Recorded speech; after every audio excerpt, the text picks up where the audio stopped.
Quite a personality.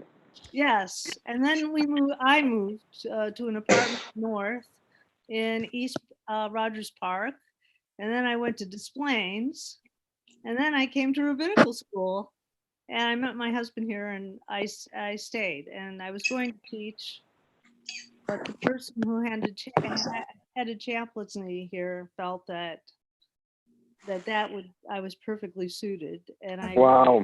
I agreed to work for her for two months until she could get a replacement. 35 years later, I was still working there, and I loved what I did. And in fact, I've been called in now to do some things. Where do you live now, Joan Sack? But I'm disabled. I was hurt 9 years ago. And I'm sorry to hear that. Thank you. I went to display. So what did you ask me? I didn't catch the question. Was there a question? Yeah. This is Carol Brumer Glicksman from Hebrew U. Oh my gosh! Carol Brumer. Carol! How are you? I can't believe it. Fine, we have to exchange information. Yes, for sure. Oh, For Carol, are you Debbie's friend? I'm sorry? Debbie Carol Brumer. Yes, Rabbi, yes, I am.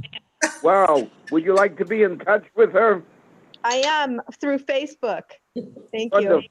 I just spoke to her this morning. She was out with her two daughters in Orlando. Yes, and her husband's the radiologist or something? A Okay. neurologist. He's gonna be 59 this Wednesday. Janahora. a young man. Joan, you look, Not what I expected. What did you say, Carol? Hey, today my grandson was supposed to get married. You do too. You look really good. What are you doing Of today? people who haven't seen each other for a long time. Miriam should have been on there. Jeff, you're a makasher. You and Debbie, are you makashering? We like to network, it's true. Is that what that word means? Joan, we'll catch up offline. That'll be great. That'll be terrific. Okay. Looking forward to it. Excuse me for interrupting there. My apologies. I'll be No, quiet. it's fine. But we always have a nice schmooze before, but that is going to end now as I mute everybody. Except for Jeffrey. Jeffrey and Deb, just make sure I can hear you. Okay, you hearing us fine? Okay. Good. Good afternoon, at least for most of you. My name is Dan Cedar-Baum, and I have the privilege of being the executive director of the Mordechai M. Kaplan Center for Jewish Peoplehood. And it's my pleasure to welcome you to what should be a fascinating program. I know it will be a fascinating program this afternoon, titled Saving Shavuot, Counting the Omer and Family Engagement, with two of the Kaplan Center's favorite professionals, favorite people generally. Rabbi Dr. Jeffrey Schein is our senior education consultant. Next to him is a woman who happens to be his wife of many years, but is important independently. Dr. Deborah Schein is also a very accomplished professional educator and expert on educational theory. Many of you, I think, remember going back the days when Jeffrey worked very actively within the Reconstructionist movement. After that, he moved to the Siegel College of Jewish Studies in Judaic Studies in Cleveland, which is now part of Case Western University. And Jeffrey has since wisely decided to leave there to be with his grandchildren, among other things, and Deborah in Minneapolis. Organized at the end of 2010 and based in Evanston, Illinois, the Kaplan Center is a not-for-profit organization devoted to the transformation of Jewish community through the dissemination and promotion of the thought and writings of Mordechai Kaplan and the advancement of the agenda of the Kaplanian approach to Judaism in the 21st century. The Kaplan Center's perspective is explicitly trans-denominational.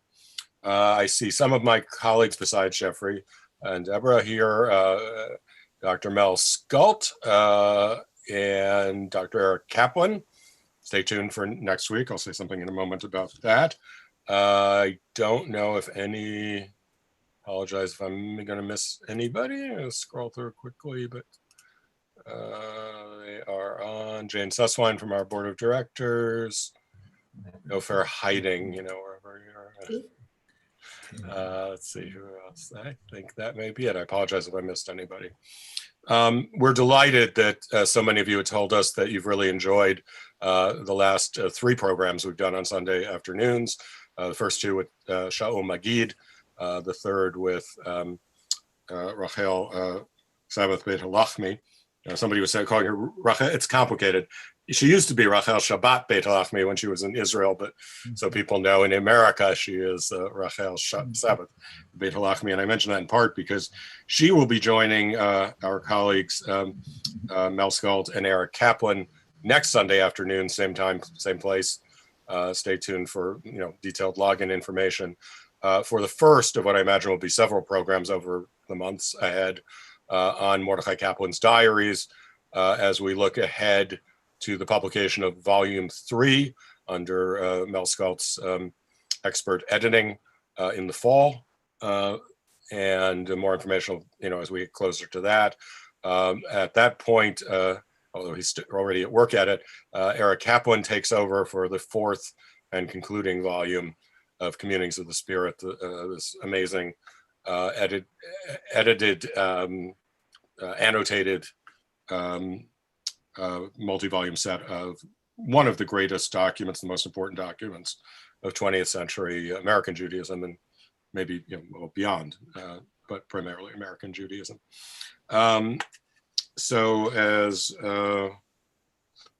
that's next week, as Rabbi Brief already noted, I'm very much looking forward to doing a program with my friend, Rabbi Dr. Zev Elef, a very talented, very prolific, young American Jewish historian trained under Jonathan Sarna at Brandeis, and he's also a modern Orthodox rabbi and lives in the area.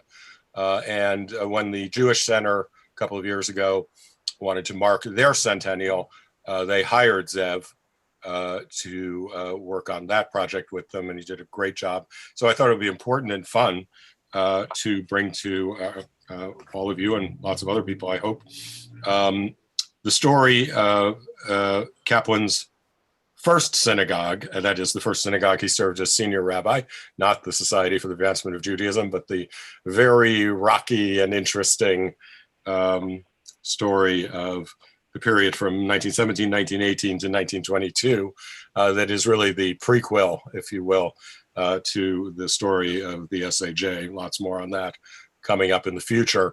But it's also the prequel to the story of another very successful synagogue. And of course, for those, I don't want to, sorry, I just love this topic. They've obviously diverged enormously over the last 100 years. They both are unusually vibrant synagogues, still both on West 86th Street in Manhattan. And one has already celebrated its centennial. The other will celebrate its centennial in 2022. And that is unusual. I mean, I think somebody told me the life expectancy for an urban healthy synagogue is roughly 75 years statistically. So that is quite a thing. In the chat, as usual, we have, yes, thank you. You'd think I would learn, but I need to go to, right, to speaker view. Oh, sorry. Where's speaker view? I'm being reminded about the gallery view. Speaker view. Yeah, okay. Sorry. So in the chat room function, to my right anyway, you'll see at the top from me our web address, which is always nice to have. The source sheet for sources packet for today's program below it. And just in case you need to get in touch with Jeffrey, well, either today or later, or Deborah, Jeffrey's email address. As usual, our preferred method for taking questions will be using that chat function. This has worked very well in our past programs. So please at any time submit questions to Jeffrey not to me today, and you can do it to everyone, but in general, and you can share thoughts with everyone, but questions you want Jeffrey to and Deborah to take up, I suggest you send to Jeffrey. And I'm not being a male chauvinist pig. Jeffrey is the name that I think appears on the screen. So now I turn lawyer for a moment. As always, we are video recording this program. If you are uncomfortable with that, you of course need not stay on, or you can turn off your video, as I will need to do at some point, by the way. You're asking a question or otherwise speaking will be deemed to constitute consent to our recording of what you say. And by the way, recordings of almost all of our programs are or will soon become available on the Kaplan Center website. So we did a program specifically leading into Passover. And now we thought it would be wonderful to do a program leading into Shavuot. So I don't want to take up any more of their time. With no further ado, it is my pleasure to turn the podium over to Jeffrey Schein and Deborah Schein. Thank you so much. We're delighted, and seeing so many faces from different phases and stages of our life is a delight. And pulling this together has been a delight for Deb and I. It's been an opportunity to think back about different threads of who we've been as a Jewish family and as Jewish educators. And I think I want to identify in the beginning, well, there's two things I want to do in the beginning. One is to let you know there'll be periodic times where we'll stop and invite not only questions, but participation. Hey, we're participatory educators, so there'll be times where we'll ask you to comment, make a question, do a task with us, so be forewarned. And I also would like to offer two different brachot, because learning is holy, and being able to learn in challenging, difficult times is, I would say, doubly holy. So in regard to each of these brachot, if you'd like to say amen, muted or unmuted, please do. If it expresses something about who you are Jewishly and your sense about Judaism. And then we'll move on. So the first is the most traditional of brachot, La'asok b'divrei Torah, Baruch atah Adonai Eloheinu melech haolam, asher kiddushanu b'mitzvotav v'tzivanu la'asok b'divrei Torah. Amen. Thank you, and I've been pleased that in a number of congregations across the country, people have picked up on what some viewers from the Kaplan Center saw in the article about two brachot for the COVID-19 era. And this one is really based on all the wonderment in Midrash of the rabbis about how could a Torah at Shavuot or any other time be revealed to such incommensurate minds as the 600,000 that assembled at Sinai. And in response to that, they have one of the shorter and least known, but I think very powerful brachas, Baruch atah Adonai Chacham HaRazim. Blessed is God who can discern what's going on in those minds, and even better, bring them together in common purpose. So the adaptation for our times goes like this.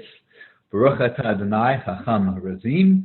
Blessed is God, the wise one, who endows us with the capacity through traditions, text, and technology to transcend the separateness of our minds, allowing communication and purpose to be woven together among your creatures. Amen. Okay, so our webinar really is based on the weaving together of three different threads of our professional and personal life. I'm a fan of this wonderful saying from the book of Proverbs, Mishlei Hahut HaMishulash Lo B'mehera Yinateh. A threefold woven cord is particularly strong, and here are the three threads that we've been trying to weave together. The first is an appreciation of the framework for multiple intelligence of Harold Gardner, which we'll share in a couple different Howard Howard. Gardner. I think it's Harold Kushner. Howard Gardner, that's why we work as a team, which we've encountered separately, brought together, and we think it's particularly an illuminating frame to put on Shavuot. So the second thread here is God knows Shavuot needs it. For a whole variety of reasons, I've often called Shavuot the stepchild of the Jewish holidays cycle, the Matzor Hagim. Why is that? Well, there's a number of different reasons. It doesn't come calendrically at a very friendly time. We're often wrapping up the school year, getting started at summer.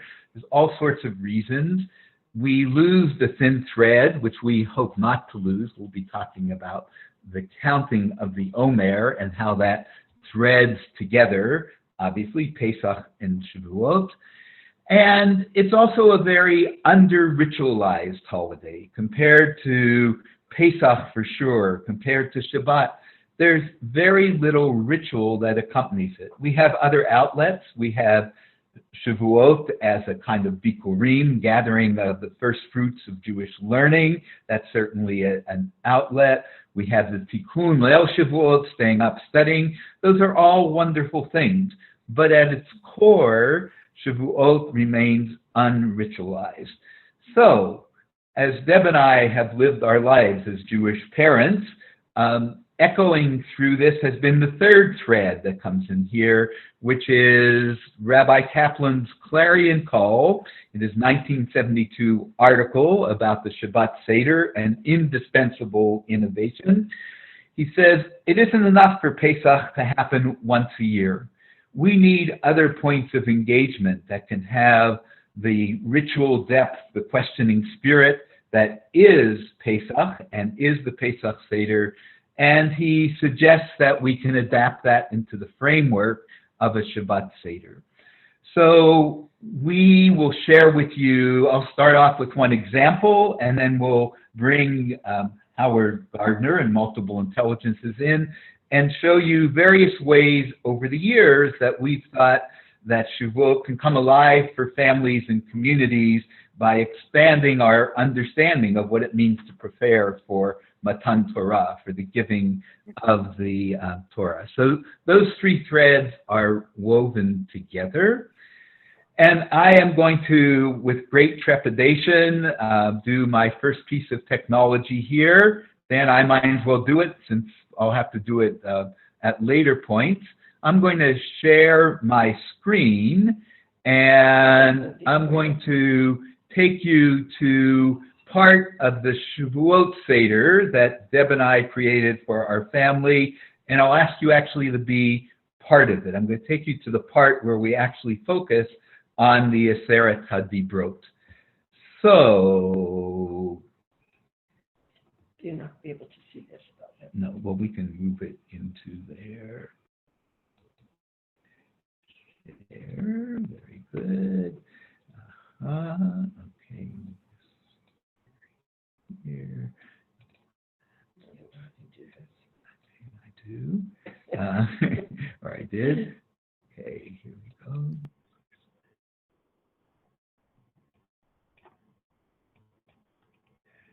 Okay. Okay, are you seeing my screen at this point? Someone unmute and tell me.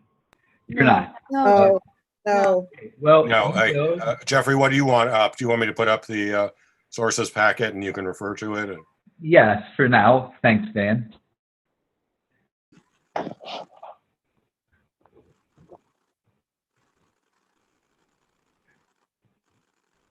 So, as Dan brings it up, we'll orient you to the beginning of that packet are the 1972 article about the Shabbat Seder by Mordecai Kaplan, and then a outlining of how Rabbi Joel Alpert, Rebecca Alpert, myself, and others work to utilize that as a deep framework for the education program at Society Hill Synagogue. So it should be coming up momentarily. Okay, so Dan, could you scroll down, please, to the Aseret HaDivrot, the 10 Commandments. That's part of the book.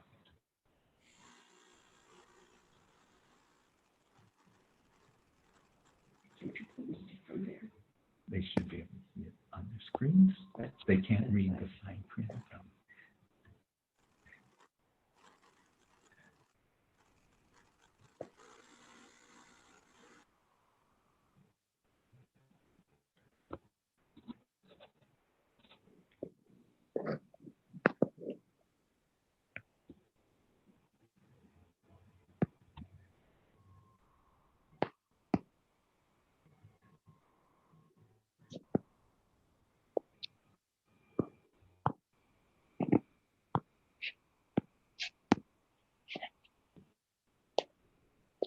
My apologies. Bear with me 1 second. There's a better way to do this, which I will figure out right now.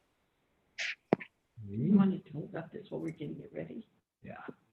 So while Dan is finding that picture of the Aseret HaDivrot, the 10 Commandments, I should share with you here 2 Kiddush cups, crossing hands. This is always and one Kiddush cup has some wine in it, and the other does not, and this one does not.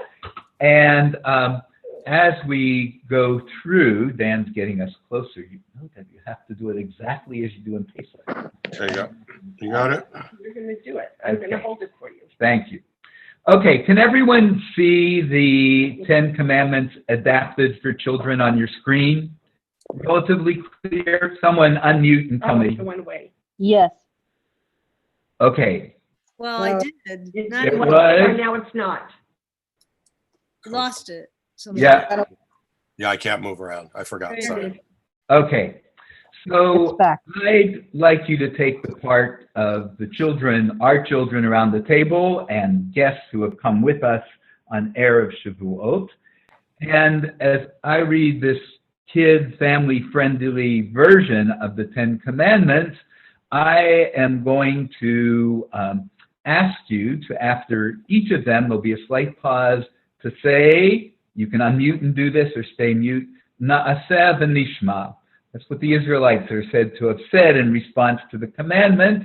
And if you say that, you're indicating that you think this is really quite important. And for each of them, I'm going to be taking 1 drop of wine and putting it into the empty Kiddush cup. And I'm guessing some of you already understand that. But please be my partners. Adonai is our God. Na'aseh Asher v'nishma. Nishma. Adonai is our only God. Asher Nishma. Na'aseh v'nishma. Na'aseh v'nishma. Asher Nishma. We can be a little polyphonic here. It's okay. Don't mess with God's name. Asher Nishma. Celebrate Shabbat. Asher Nishma. Na'aseh v'nishma. Be nice to your parents. Asher V'nishma. Okay? Don't murder. Nishma. Don't steal. Nishma. Be loyal to your partner. Na'aseh v'nishma. Don't be jealous of what others have. Na'aseh Nishma. Mean and keep your promises. v'nishma. Okay. No, it seems like it. So you've affirmed connection and commitment to these commandments, and you can't see it quite here, but my wine cup for Shavuot has gained 10 drops. I'm not sure. I don't know how to do B'Shem Omra or Umrah. I don't know who I learned it from. Sounds to me like Zalman Schachter Shlomi, but I'm not sure. So we often say that between Pesach and Shavuot, we have the maturing from freedom into responsibility. And the message here is that when we commit ourselves to commandments and discipline ourselves, then indeed we're maturing towards Sinai. We're having the sense of responsibility that it will take to put the Ten Commandments in action. And of course, it's engaged the people around the table in something that otherwise gets jettisoned to the confirmation part of Shavuot. It makes it part of the Mikdash Ma'at, the family tabernacle. So I shared that as an example of the spirit of liturgical innovation, of making it participatory, of using ritual, of creating bridges between the holidays, that I take to be part of what Mordecai Kaplan, is always encouraging upon us. And I'd like that to serve as a kind of framing as we move into other dimensions of reenacting Shabbat Seders in other contexts, and as we go to the way in which we enlarge that participation and create multiple connections for Shavuot, if we have this understanding of multiple intelligences. And then I'm going to ask you if you could take us now to the picture of the 8 intersecting circles. Circle, yeah.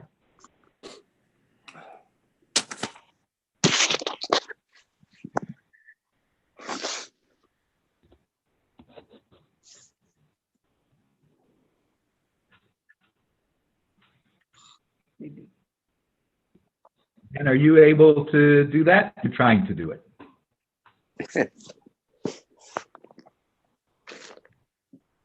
I was muted. Tell me what you would like. To move to the picture of the multiple intelligences, which looks like Deb's showing you. There you go. Okay, so I don't know if we can enlarge that on your screen, Dan. I know often with screen share you can't. Can try.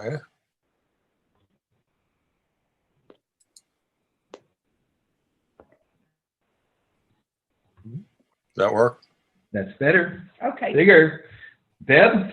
So we promised you a talk on multiple intelligences. More than a talk, we're going to engage you in multiple intelligence thinking.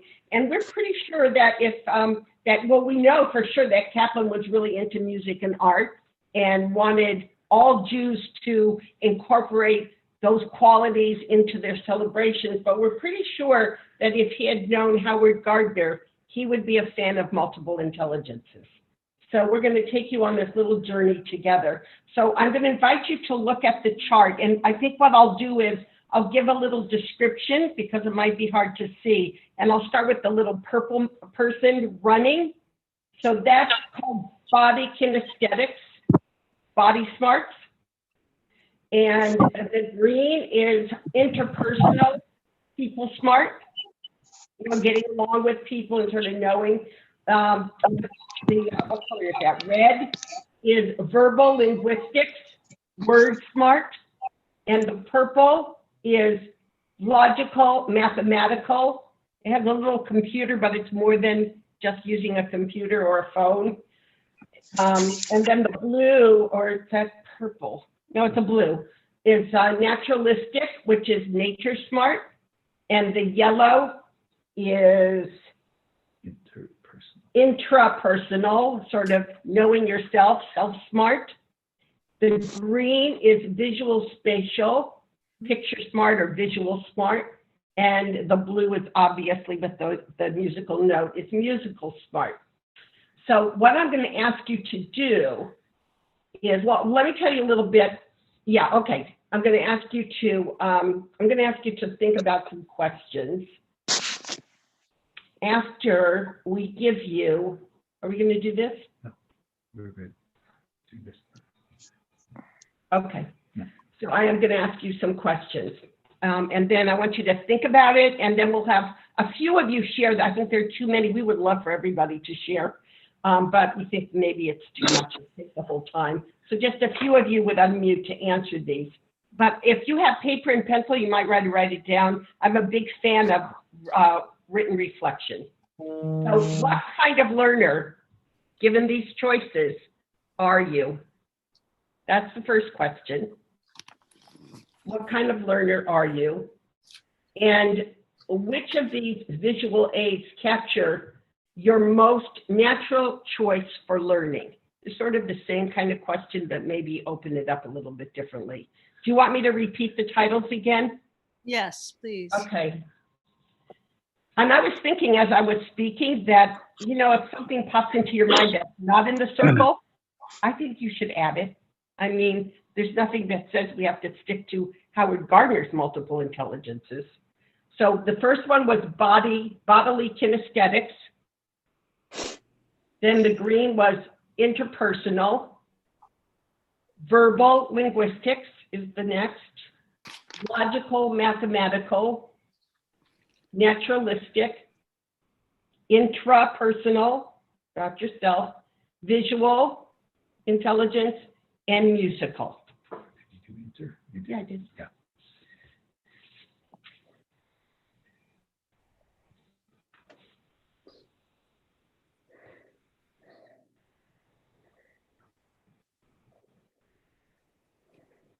Okay. Do people want to share their answers and tell us why? And say who you are, Yeah, just and, so we can. and briefly, so we can get a few voices on. Yeah.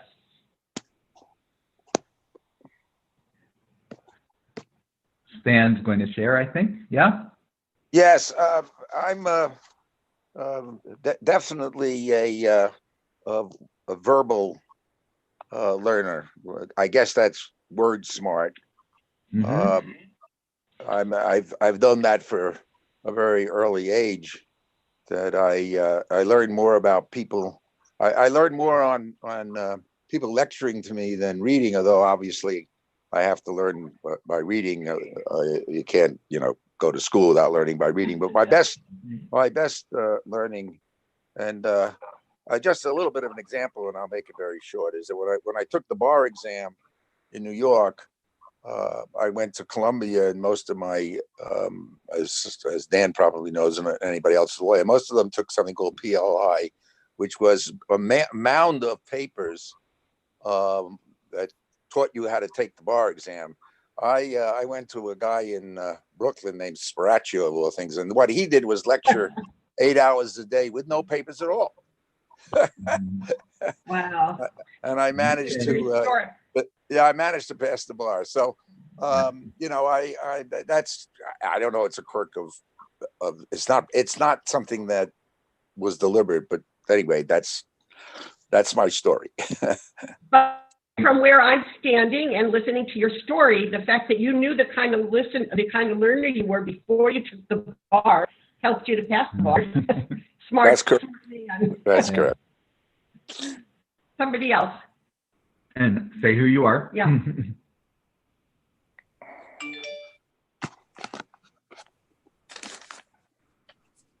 Surely somebody out there wants to share. Anybody found that they couldn't decide between one? Yeah, I picked two. Oh, yeah? I'm Hillel Cone. People smart and word smart. I think that's just the way many of us were brought up. First of all, to learn from books and all other kinds of verbal things, and to learn from people. And the logic smart, the technology, really came much later, and the others are very interesting and probably have had some kind of a role in my life, but I would say particularly people and words. Interesting. Okay, let's hear from one. Thanks, Hillel. One more person.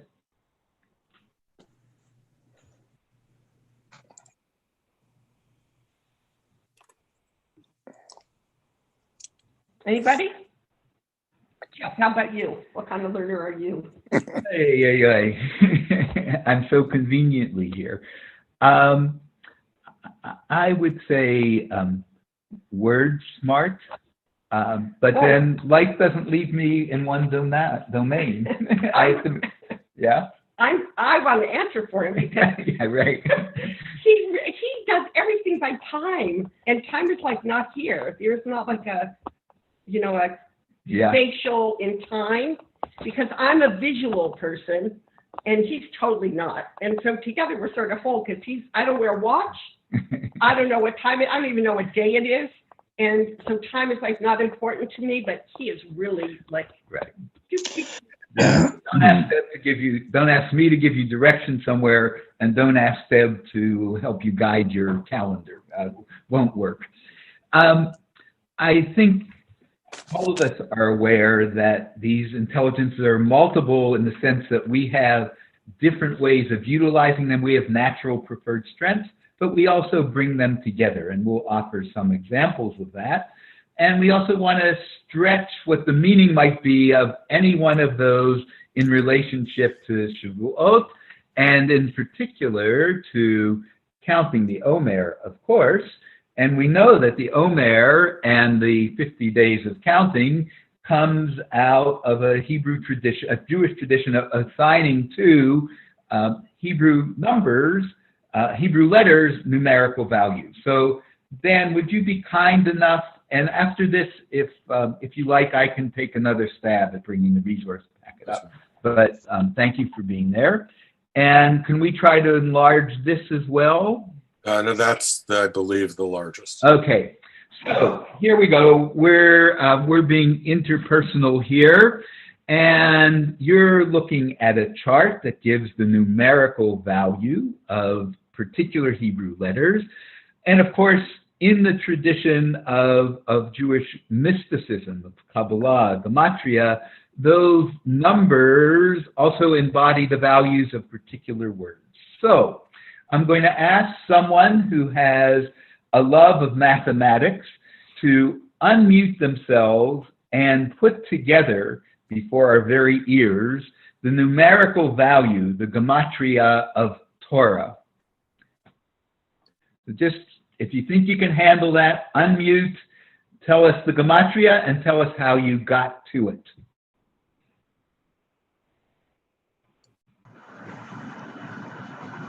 We have a volunteer. Yeah, let them play with it. Sometimes you have to play before you can answer.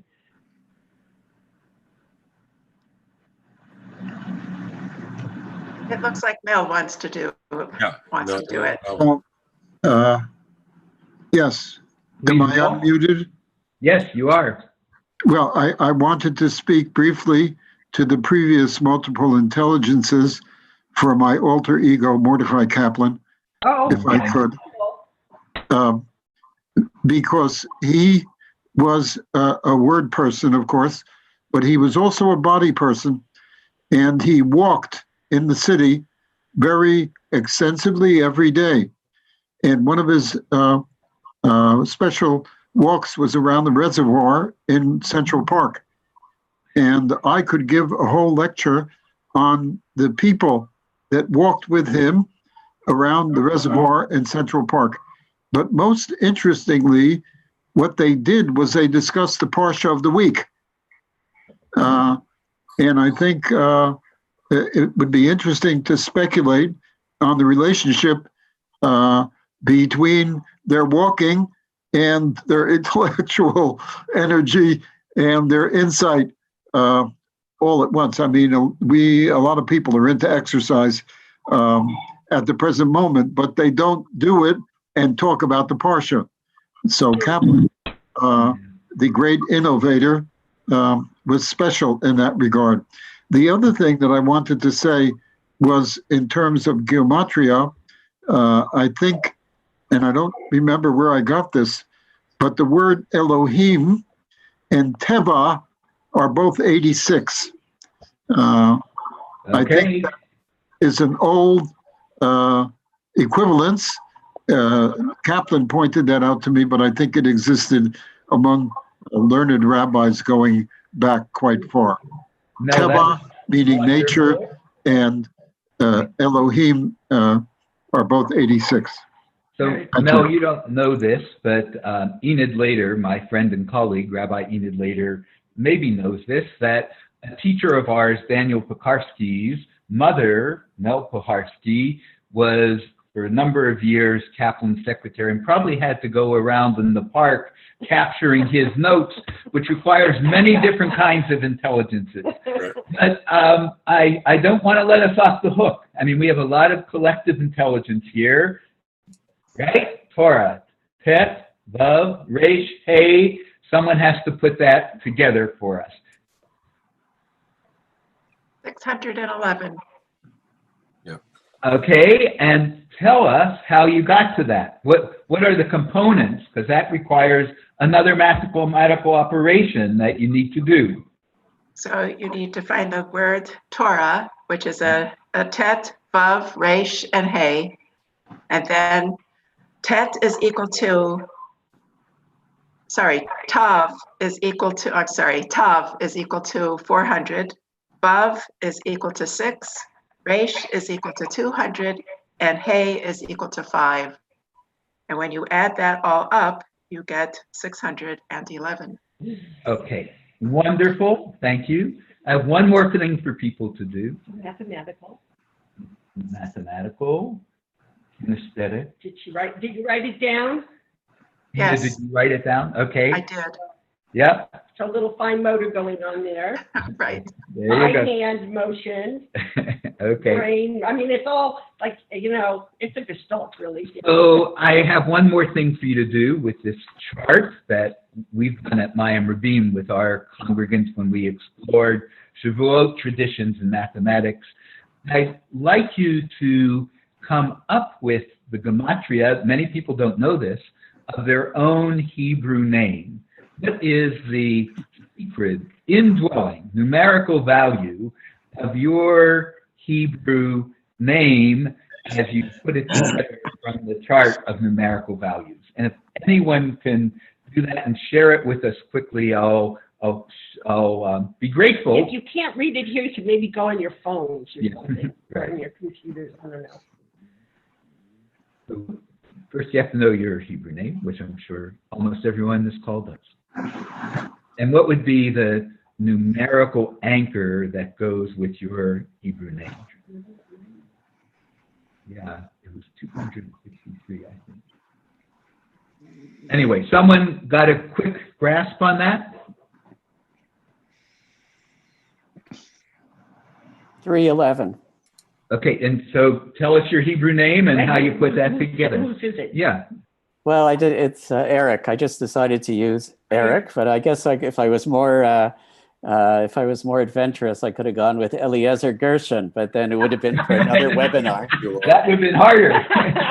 Okay, good, Eric. You're an expert on your own Hebrew name.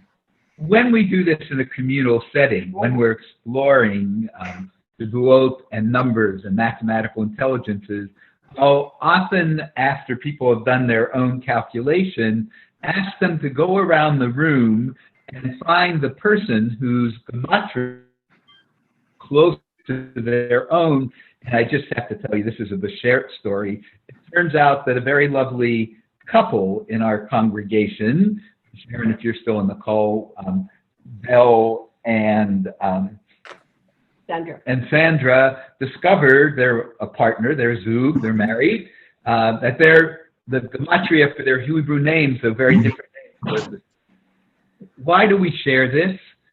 Because there is a wonder to simply counting, to going from 1 to 50, of putting those numbers together that is appealing to someone with mathematical intelligence, or all of us, as we increase our mathematical intelligence. So that's one example, I think, of being number smart in relationship to Shavuot.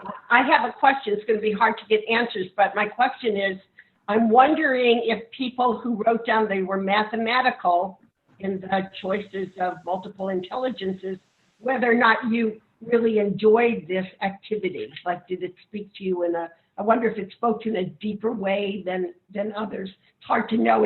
In a room, we'd be able to find that answer, but not now.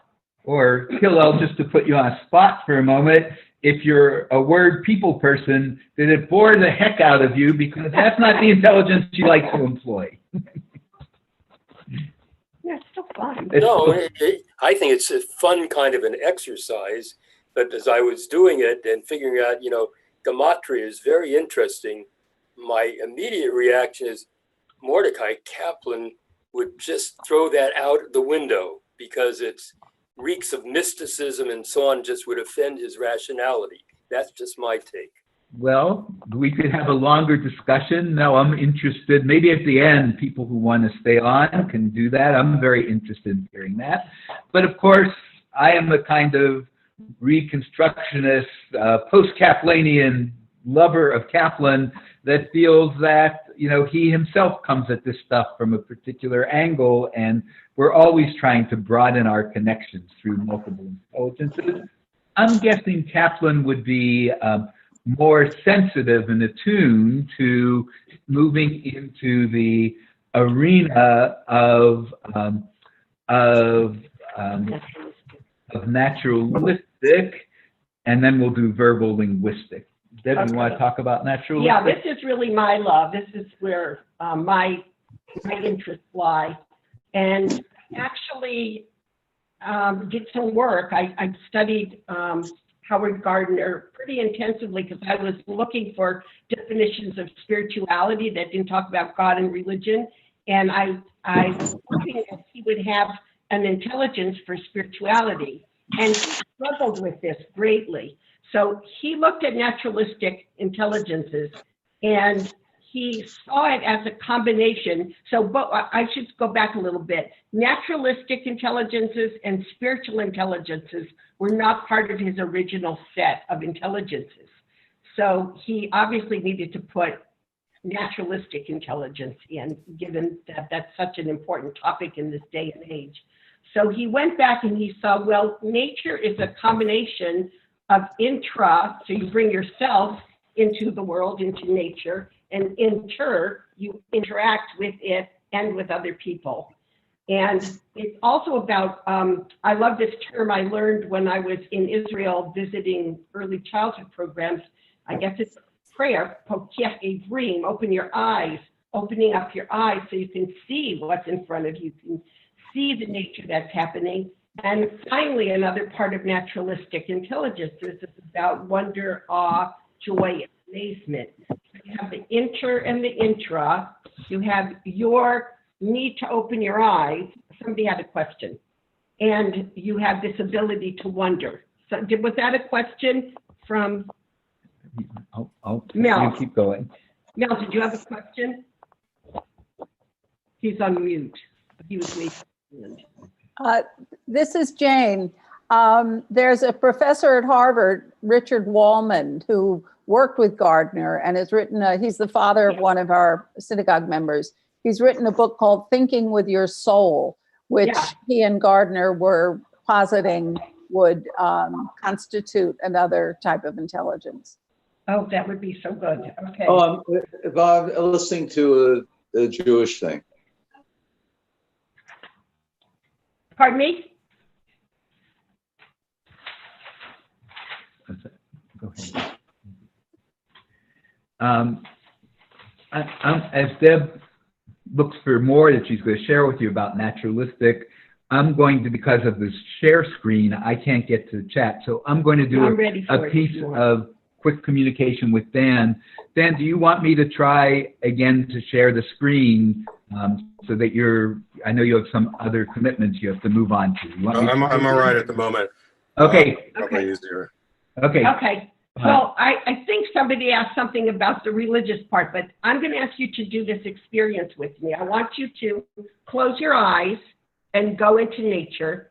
Take yourself for a walk if you want, or picture yourself near a place in nature that you really love to be, whether it be the beach and sand, near seashells, or a mountain, pine cones, rocks.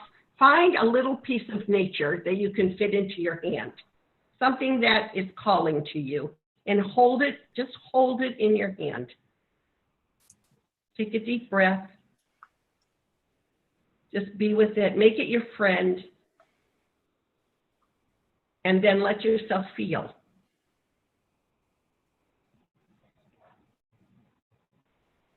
And I'd love for some of you to share how you're feeling while you're holding that piece of nature. So a few of you unmute, please, and share your thoughts.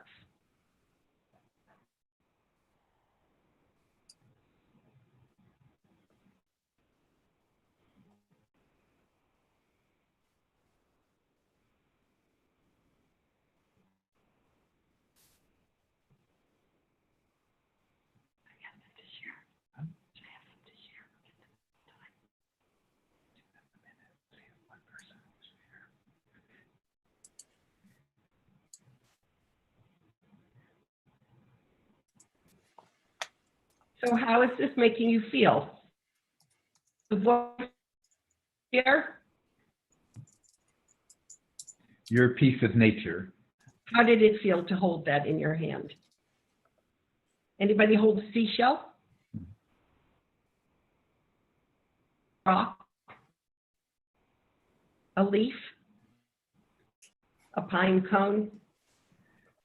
When I do this exercise with young children, when I do this with teachers, when I do it with people who are learning to be nature educators, I often get the same response, and I'm curious whether or not some of you felt this. Calm, centered, connected, integrated. Some people say they have memories.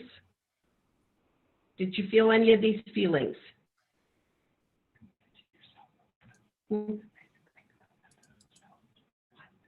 Say that loud.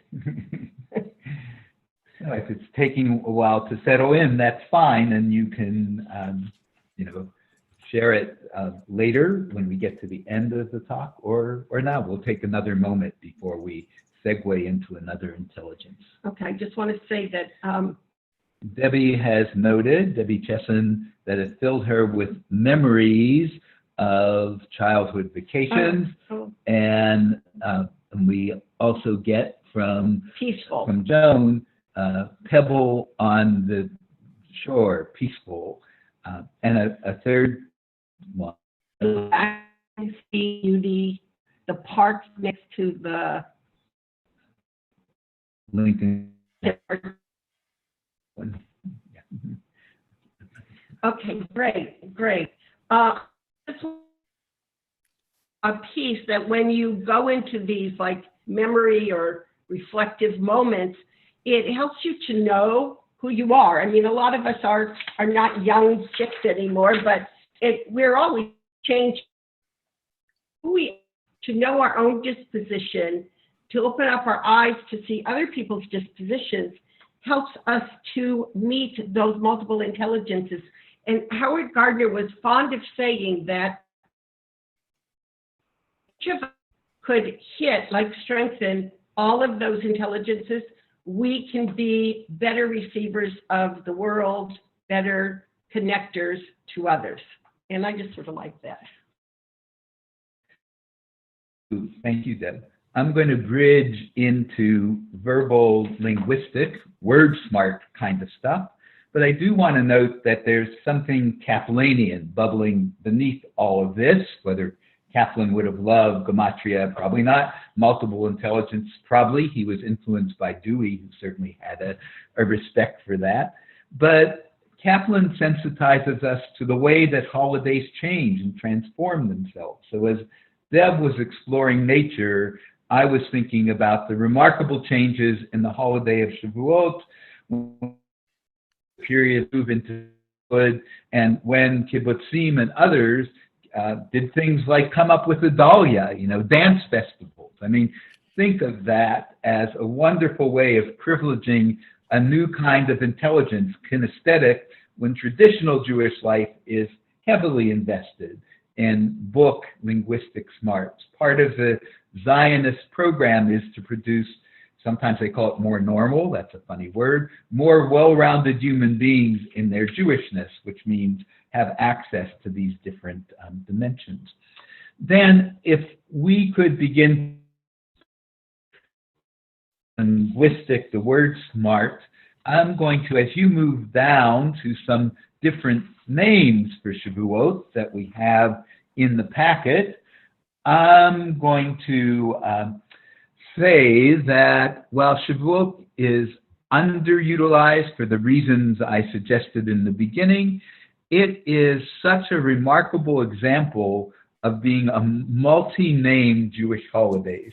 I love it in Kohen book when all the names we have for God, source, wisdom, healer, we come across God the multi-name that happens 3 or 4 times. Can I share here about the cookies?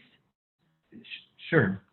So, I mean, doing this brought memories back for Jeff and I don't know if Barbara Wetzler is on. She's a friend of ours. We spent family holidays together, and she would make cookie letters of all the different names, and they would be coded so that all the cookies would be put out on the table, and the kids would sort the cookie color to spell out each of the names for Shavuot.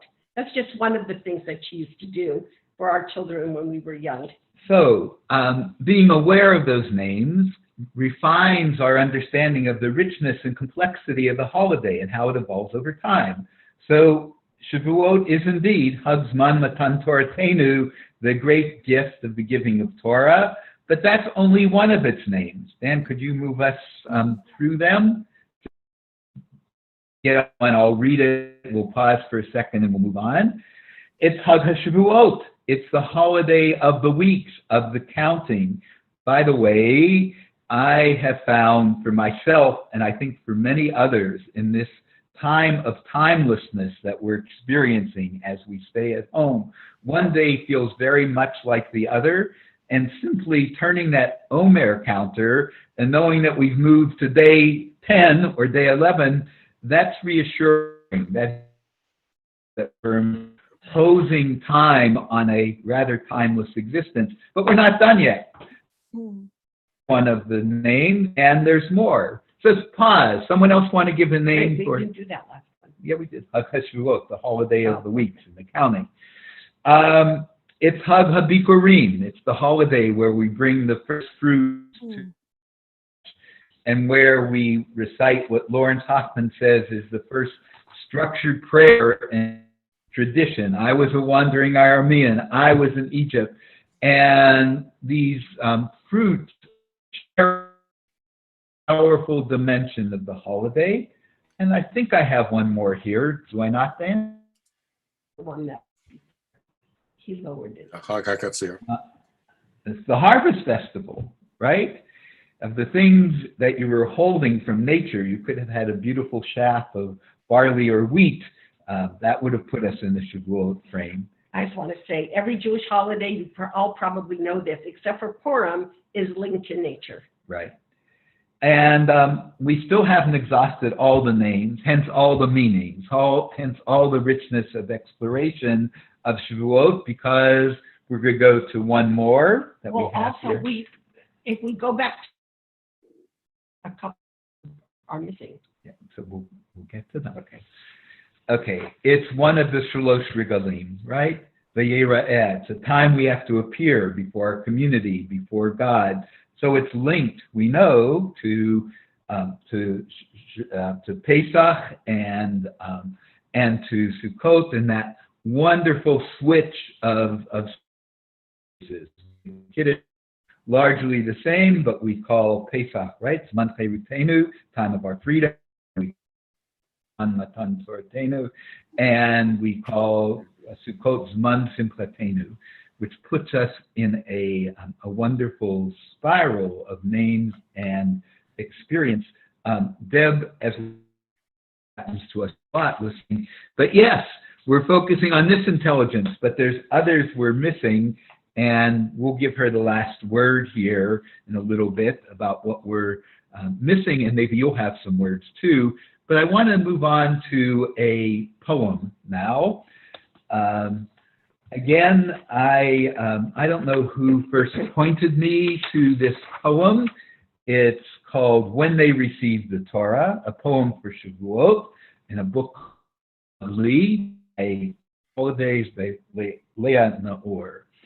I will scroll down. I just want to clarify that I did not write this text. So. Sorry. I'm sorry? I just needed to clarify, I did not write the text from Devarim. My name's on it. Yes, never mind. Oh, yes. And new revelation today, the author of Devarim channeling Mordecai Kaplan and repeating the Torah. That's so cool. Okay. So this is a little hard to read, but I'd ask you to go into your word smarts and your receptive mode. And Deb and I are going to read stanza by stanza this poem that comes from Leah Naor. And of course, like all poetry, it demands and rewards us for attention to with some of the midrash and some of her own. You want to do the first paragraph? Then? Sure. When they received the Torah, the desert was still and no birds chirped and the wind did not blow and the ox did not low and the people stood around and everyone saw. That's exactly how when the Torah. It was on the third day of the third month, just yesterday, the garment, and suddenly there was a heavy cloud. All of the mountain of Sinai trembled, and I heard that everyone really saw the voices. They really saw the voices. That's exactly how it was when they received the Torah. From the mountain smoke arose. It was like from a kiln. There was thunder and lightning and awe and the sound of a horn, and the people stood aside because stepped back and only Moses climbed the mountain. That's exactly how it was when we received the Torah. And suddenly there was silence. Even the wind did not hum. The silence was so full and no bird chirped, and even the angels did not break into song. And all the people received the Torah. That's exactly how it was when they received the Torah. So before someone accuses me of the absolutely literal terms, subverting one of Kaplan's messages after having turned him into a gematrius, I have a question for people, which is, do you think that that Leah Naor means it when she interrogates us as she shares the midrash? That's exactly how it was when they received the Torah. I'm curious, you smart folks, you have how is it used, this phrase, throughout the poem? Any thoughts? Just unmute yourself, say who you are, and offer your literary theory about how the Torah is being presented.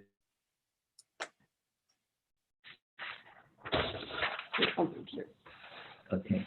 Thank you for being our Rabbanim for this gathering. Shavuot life is especially meaningful these past 7 years. Shalom's yahrzeit on the that was Carol's husband. Yeah, Carol, I remember. Okay, these side comments are really at the heart of things sometimes. But anyone have it's too bad we don't have Carol Kessler from North Shore on this call, because her field is literature and she knows much about the use of irony, words and phrases and poetic context. But again, you don't have to be a professor of literature to have an idea about this poem. I just mentioned, I just want to say that it's the first time I had seen this poem, but it reminds me of, a classic 20th century Shavuot creation was Judith and Ira Eisenstein's What is Torah? And it's based on the Akdamut melody. And it really is almost as, in the wilderness, no wind blew, in the desert, no, it sounds almost like a takeoff on that. Yeah, I am sure that they are aware of that same source. Mel, I'm not surprised that you have a comment here. Please unmute and offer. Well, the poem kind of indicates the matter of awe and wonder as a source of religious knowledge. And of course, that's very much associated with Heschel. Kaplan, of course, was sensitive to that notion. And but what he felt, because Heschel talks about a meaning beyond the mystery. And Kaplan, I think, would stop at the mystery itself and not perhaps talk about a meaning beyond the mystery. If I could take a minute, I wanted to go back to the matter of mysticism that was mentioned. If you don't mind holding that, I would like to go back to it too. But I don't want to miss an opportunity if Marcia is still with us. Okay. Thank Marcia you. Falk was here. We'll come back to it for sure. But Marcia, you are quite a wonderful poet and a turner of words and phrases. You understand poetic souls. If you're listening to us, would you like to share a thought about what's going on here in the poem? Caught you by surprise. I didn't realize I was going to be put on the spot like that. Would I like to share a thought?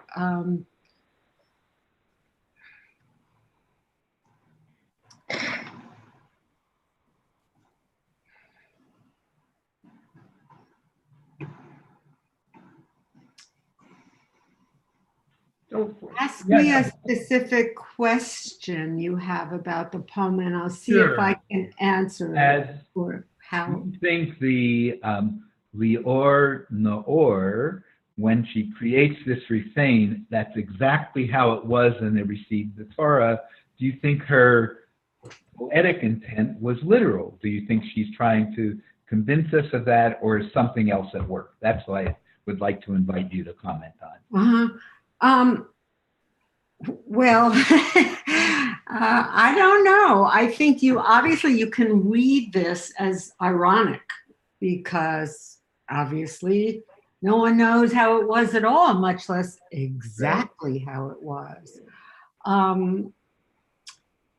It's a strange voice in this poem. I mean, there's also the repetitions when they received the Torah, I almost think, I wish I could, was this originally written in Hebrew? I wish I could hear it in its original music, because I think that would tell us something about what she's doing here with the repetition of that's exactly. Okay. So, and Me too. Thank you. I'm going to try to hunt that down. If you can let me know. Okay. I love the phrase that you just used about hearing it in its original music, because it brings me back to multiple intelligences. And musical intelligence. We have yet to explore. That's really rich. Because we want to move on to other intelligences, we want to make sure at the end we can circle back to mysticism. So Mel, please move thoughts. I want to suggest that I'm very fond of this poem. I know it's odd in many ways. For me, it reminds me of the European philosopher Paul Ricoeur, who talks about in life we move from primary naivete to realism to what he calls second naivete. So for me, this is true. There was one point in life where I was sure that what happened at Sinai was very far from the theophany described and in Midrash, and I think perhaps that's where a whole school of Jewish rationalists may have appeared to me. But having grown older and being influenced by Heschel, as Mel would have it, I think there's a sense of wonder about, well, maybe it did happen something like that. I don't want to lose that possibility. And that Ricoeur would call the birth of second naivete, which means you can still go back and reconstruct Sinai in a dozen different rational ways, but maybe there was something emotionally, poetically, mystically that happened exactly as it's being portrayed here. At least that's what I think about, encourage you to think about.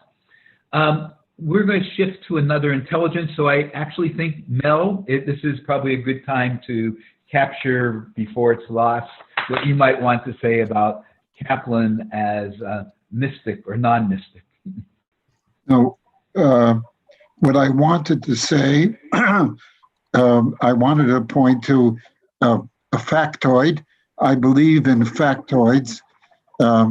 In the early 1940s, Gershon Scholom's book, Major Trends in Jewish Mysticism, was published. And for some reason, Shucken, who published it, happened to be in New York. And Kaplan asked Shucken if he could borrow his copy. And he read it with great interest. And one of the things that interested him most was the concept of the Ein Sof. The concept of the Ein Sof. The Ein Sof, as you remember, is the highest level of divinity, and the Ein Sof is not a person. And Kaplan was fascinated by the idea that his notion of the power that makes for salvation being a non-person and the Ein Sof had much in common. And so Kaplan was open to what he could learn from Jewish mysticism. And of course, his book, The Greater Judaism in the Making, which is a wonderful history of Jewish thought, contains a great chapter on Jewish mysticism, which is not critical. It's just a very fine description and insight into Jewish mysticism. Thank you, Mel. Our friend and colleague, Lawrence Pinsker, Rabbi Larry Pinsker, joined the call. That's really wonderful.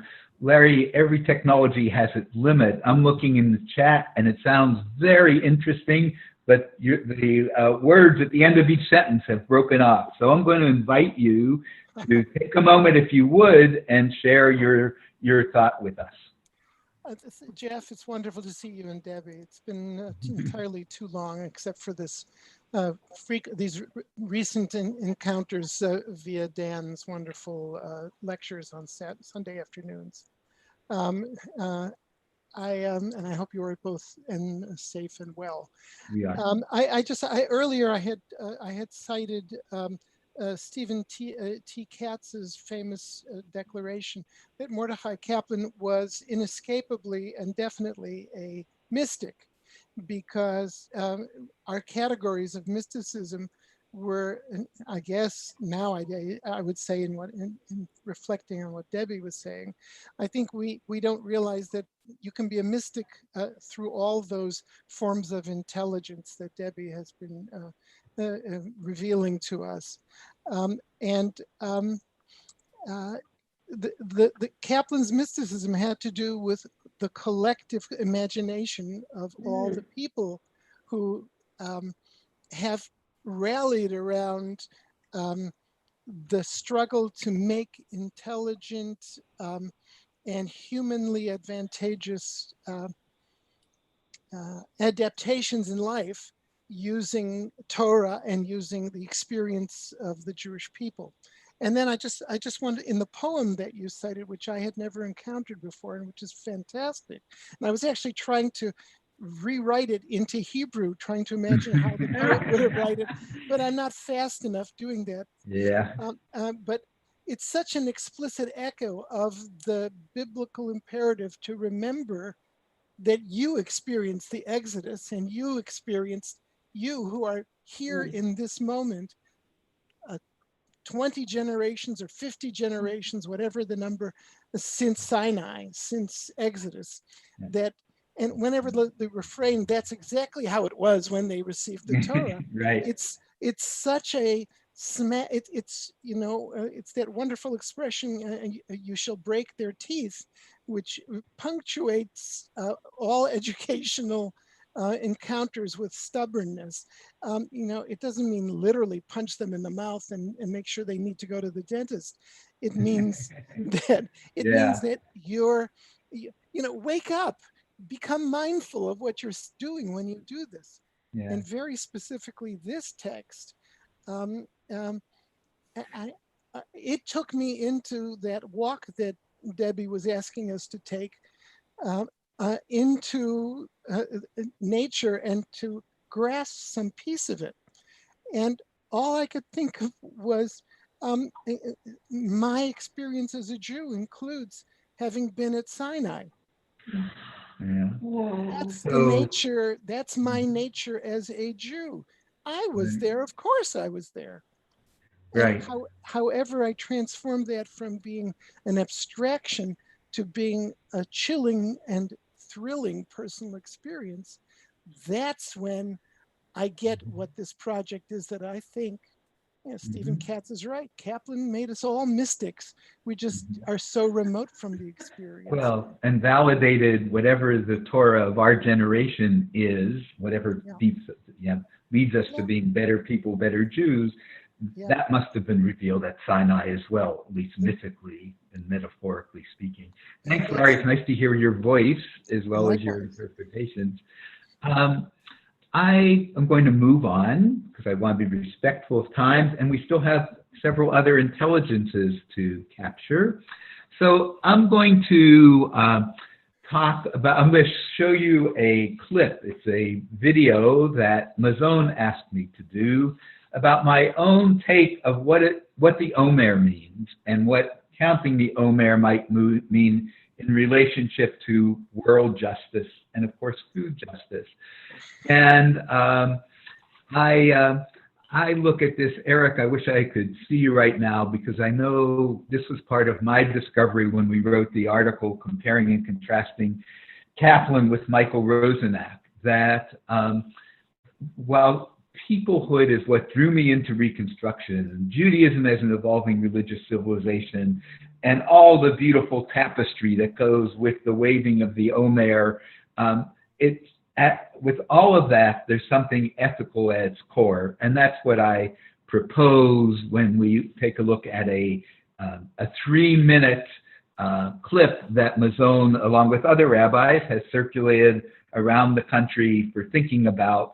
And for me, this shifts to inter and intrapersonal intelligence and the way we understand ourselves in relationship to the world and other people and the ethical demands that places on us. So one person's take, and Dan, if you could take us there, I would be appreciative. I'm sorry, you did video? I gotta go to yeah, I can do it. Yeah. Okay, let me find it.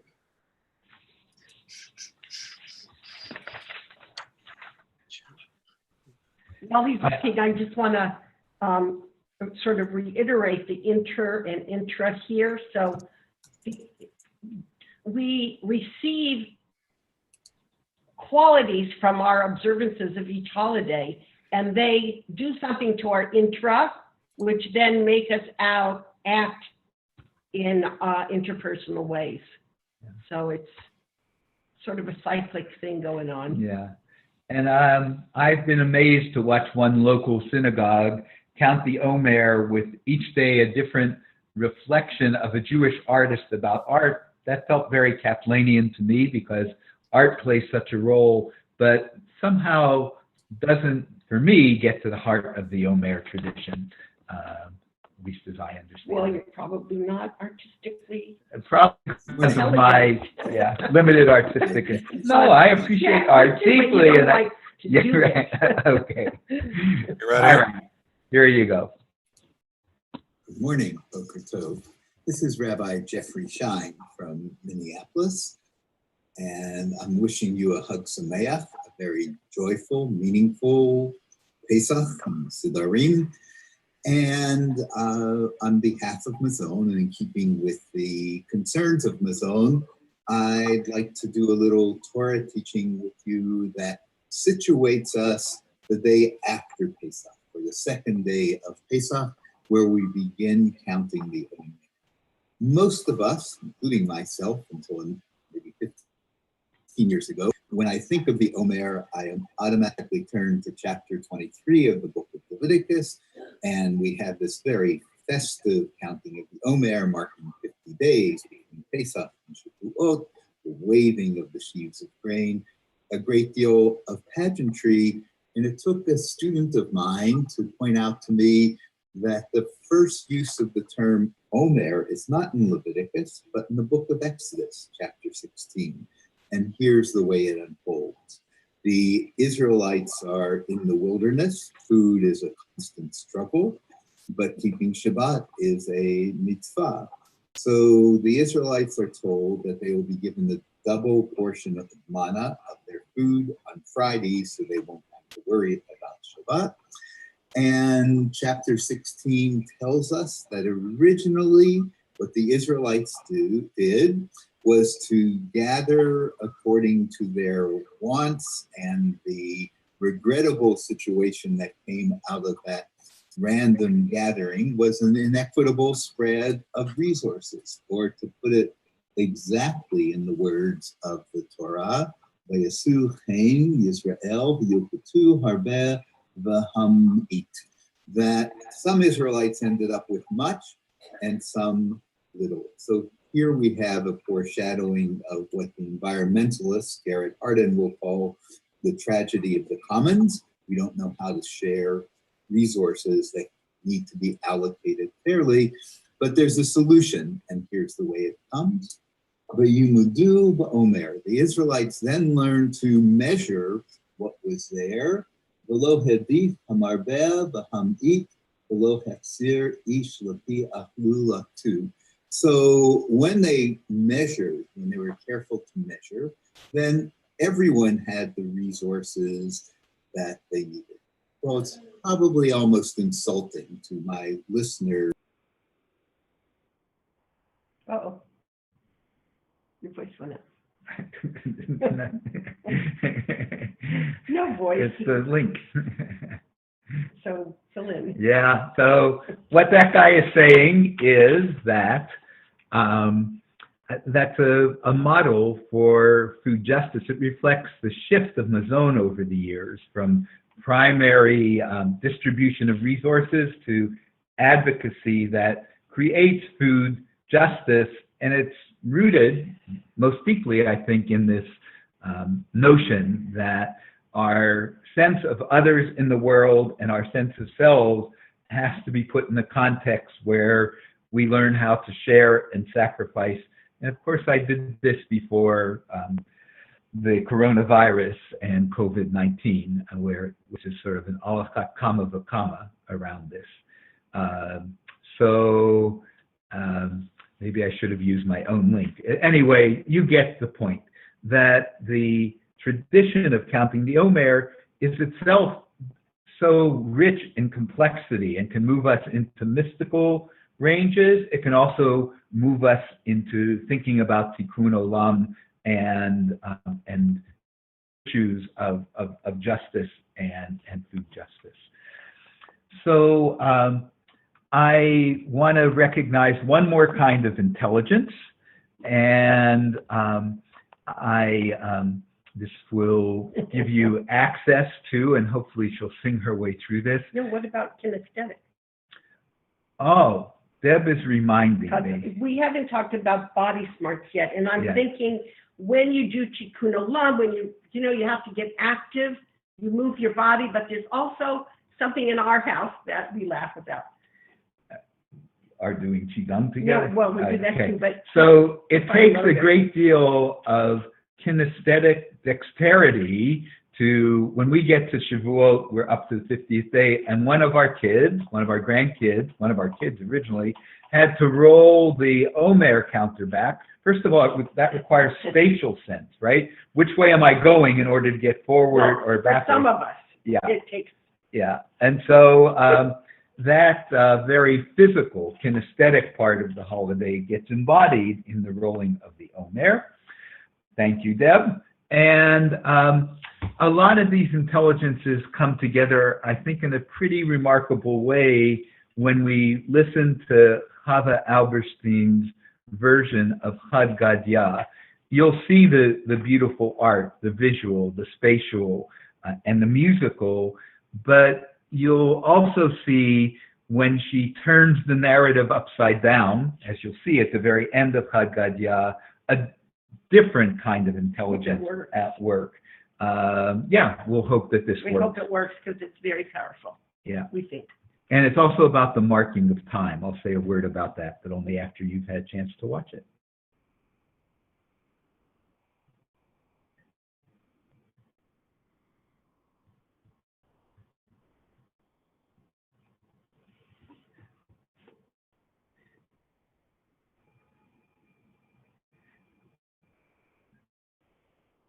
it's not feeding the music, is it, Ben? No. Maybe you have to go to mute. Now it is. Here, I'll go back. Sorry.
Hey, Dan, if we could end this screen share, I'll have a few comments and then open it up to some closing comments or questions.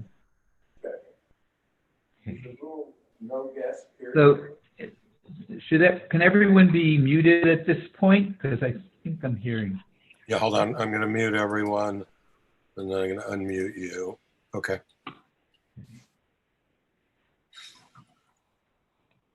Okay, thank you. You're on. I guess I want to say just a word about the measurement of time and what it means to trace things from Pesach to Shavuot, and what comes across for me powerfully in that song is that, Chava Alberstein, like any person who's steeped in the modern Jewish-Israeli dialogue, understands that being a lamb in a world of wolves is not acceptable, and so Jewish power, Jewish sovereignty is quite important to her. But then she challenges her own narrative, at least that's the way I understand it. So what if now we come up top of what Amichai calls the Chad Gadya machine, the long history of empires coming after one another. So is there a time where that at play anymore? And for me, that harkens to, we start Pesach with Pesach Mitzrayim, what happened in Egypt. We move on to Pesach Dorot, the story of Pesach repeating itself in all generations. But we end, and this does harken to a dimension of Shavuot, with thinking about Pesach L'Atid, sometime when Passover achieves its universal significance for the Jewish people and for all peoples. And one educational scholar calls that the development of an ecological imagination, where we can move ourselves in time and see those shifts. What Deb and I have tried to do over the years is to make some of the thinking, not exact replicas, because as Rabbi Brief, not Neil Brief, one of my teachers, pointed out, it was, and I think Hillel had mentioned this to me, Simeon Maslin created a takeoff of the Shabbat Seder. I was just speaking the other day to Ron Wolfson, who's done a fuller framing of that. I don't think anyone equaled some of what the Society Hill staff was able to create when it created 12 Shabbat Seders throughout the year with Kaplan's intent in mind. If Pesach and the Pesach Seder can help us tell this part of the Jewish life, how can we create Seders around Jewish art, being in America, what happiness means? And there's a lot of artistry in that. But it's really in that spirit of how can we take the rituals, the symbols, the questioning that's so real for us at Pesach And the extend it. Haggadah Go ahead, Deb. also has like the 4 children, which we've expanded into Howard Gardner's intelligences. So every Haggadah can actually speak to every single person at the table. Now that's an interesting every idea. child at the table, so that child's inner disposition is touched in a way that brings them, connects them back to Judaism. Right at the table. Anywho, there were a few comments that came near the end. Someone mentioned Kishnev Bergen-Belsen acknowledges disparity and advocates for opportunities to correct them. Yes, that's what I think it means to get out of the Chad Gadya machine and create a different, better world. I'm wondering if anyone has some closing comments about what this sparks for them, innovations that it may suggest, because there are a lot of creative thinkers on this seminar, or things that may have reminded you of that you'd lost track of. So we're going to move into a quiet mode and invite people to, for a few minutes, share some observations, And comments, ask questions. and ask questions. And we understand that people need to leave at this point. You'll just sign off. And those who still have questions, they're exploring. But we're glad you joined us. Thank Yes, you. thank you. Shines, maybe I'll start just very briefly, a couple of thoughts before I forget. First of all, Yishar Kachachem, that was wonderful. Am I muted? No. No, okay. You're not. Yeah, I'm fascinated with language, as I think you know. So although the Chad Gadya with Chav Alberstein refers in the YouTube video to English lyrics, I would have said Hebrew lyrics, because part, of course, of what she's doing there is translating Aramaic into Hebrew, which is this interesting. We think of it more often with Yiddish, but the Israelis struggle with other Jewish languages, which I find fascinating. I'm told by an Israeli Reform rabbi that at one point the Israeli Reform movement tried translating the Kaddish, all the Kaddishes, into Hebrew, and it was a complete failure, which is interesting. But I can't resist just one point about, I'm not usually a gematria person. I thought when you were asking about Torah, you were going to point to sort of a famous discussion. And I think this is not necessarily about mysticism. It's about form. It can be just about formal playing with words and numerical values for words, which is part of what we do, which is that Torah, as was noted, is 611. Well, wouldn't you think it was 613? Yeah. And the answer is famously, well, it says Torah tziva lanu Moshe. Torah, Moses taught us 611. God gave the first 2 of the 10 directly. So, which is it's a nice, it's not a mystical thing. I think it's just a drash, right? Yeah. Very Right. nice. Very good. Other observations, things you were thinking about as this flowed on?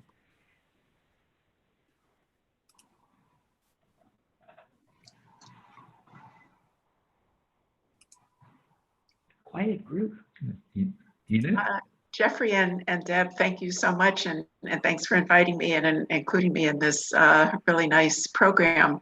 I think that I'm still thinking about spiritual intelligence and how, especially when we overlay that, the idea of that on with the poem, the land or poem at Sinai,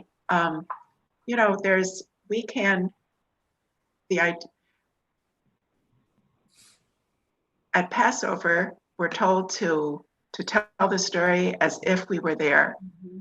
And what about at Sinai, right? Mm-hmm. We understand the idea of Sinai as being all of us were there, but just at different times.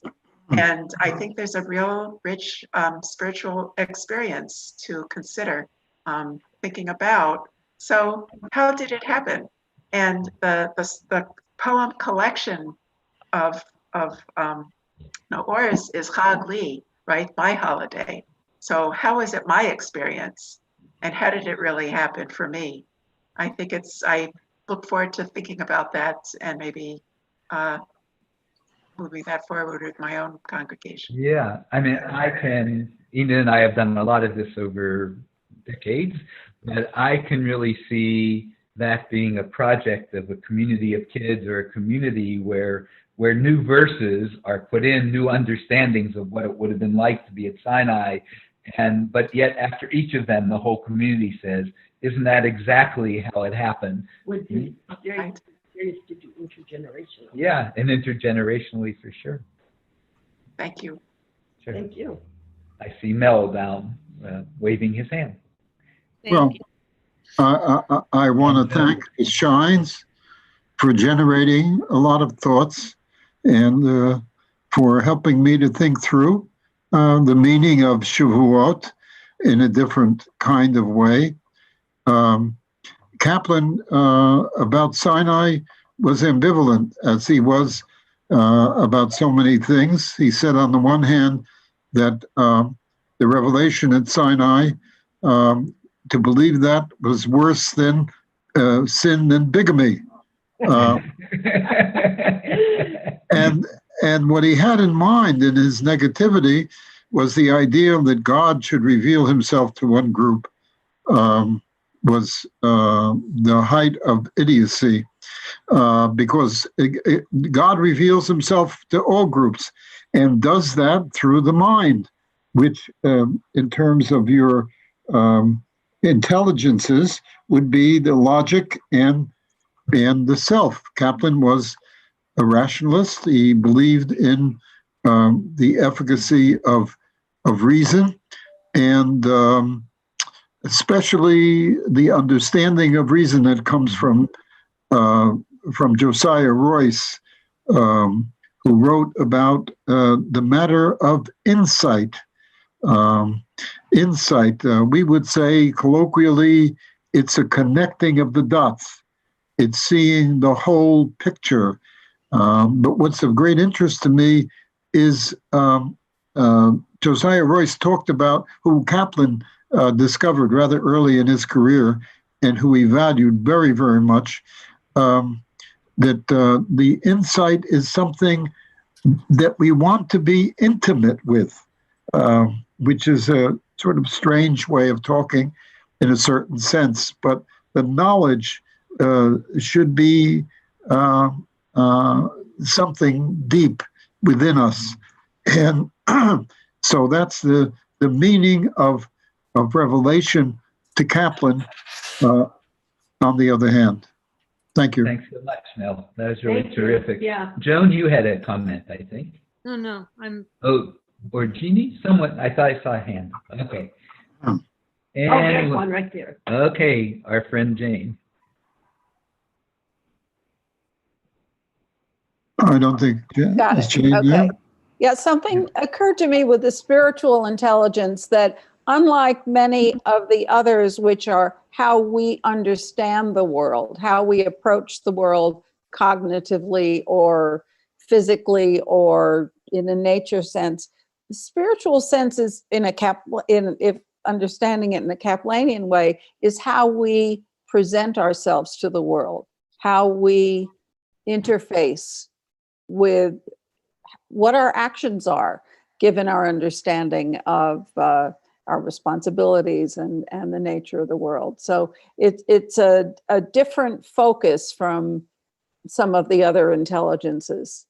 Yeah, and I'm thinking of what Deb said in connection with that, that in a way spirituality has something to do with how we go from the intra, which is very personal, and present that and take that into the world. Of the Exactly.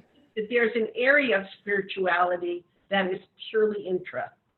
You know, how you feel, like what brings wonder to you, what brings awe and joy to you internally.